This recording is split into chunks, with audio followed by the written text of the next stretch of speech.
Salut, c'est Isa et bienvenue pour mon nouveau tuto. Aujourd'hui, on va voir comment faire de beaux timelapses pour impressionner vos amis et votre belle-mère. Bon alors déjà, c'est quoi un timelapse? C'est un assemblage d'images pour faire un petit film accéléré. Ça marche surtout bien sur des paysages, surtout s'il y a des nuages, sur des gens, des ombres, des vaches.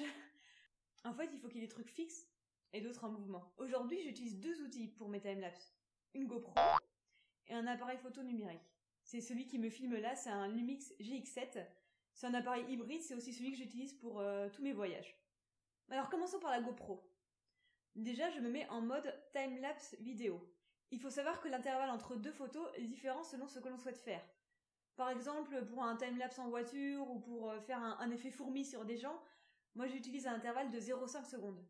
Pour un paysage avec des beaux nuages qui passent, j'utilise plutôt 5 secondes. Pour un coucher du soleil, je vais plutôt dans les 15-20 secondes. Enfin, pour un timelapse nocturne, une nuit étoilée, allez plutôt dans les 30 secondes entre deux images. Alors aujourd'hui, votre petite GoPro va compiler toute seule comme une grande toutes les images pour en faire une vidéo. C'est pour ça que c'est important d'utiliser le mode timelapse vidéo. Et il faut savoir que cette option ne marche pas encore sur le mode nightlapse, et du coup, ce sera à vous de compiler toutes les images pour en faire une vidéo. Donc moi, pour cela, aujourd'hui, j'utilise QuickTime Pro. Alors, il doit y avoir plein d'autres possibilités. Mais si vous avez un souci pour compiler vos images en une vidéo, n'hésitez pas à mettre un petit commentaire en bas de cette vidéo et je vous ferai un petit tutoriel spécial. Donc pour les appareils photo numériques maintenant. Le mode timelapse sur le mien porte le doux nom d'intervallomètre. Pensez à enlever la mise au point automatique pour éviter les mauvaises surprises. Moi personnellement, je passe en mode manuel. C'est-à-dire que je prends une photo en mode automatique et je recopie ensuite les paramètres en mode manuel.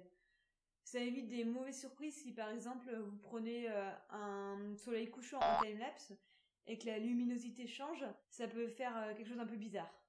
Je finirai juste avec une appli hyper sympa qui s'appelle Hyperlapse d'Instagram. Donc un hyperlapse c'est quoi? En fait c'est un timelapse quand on est en mouvement et du coup l'appli se sert de l'accéléromètre du téléphone pour corriger les mouvements. Ça fait des effets assez sympas si vous voulez filmer par exemple un décollage d'avion, des choses du genre. Bon bah voilà, c'est déjà fini. La prochaine fois je vais vous montrer comment je voyage avec mon drone.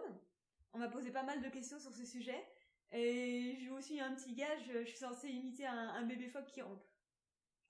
Allez, salut!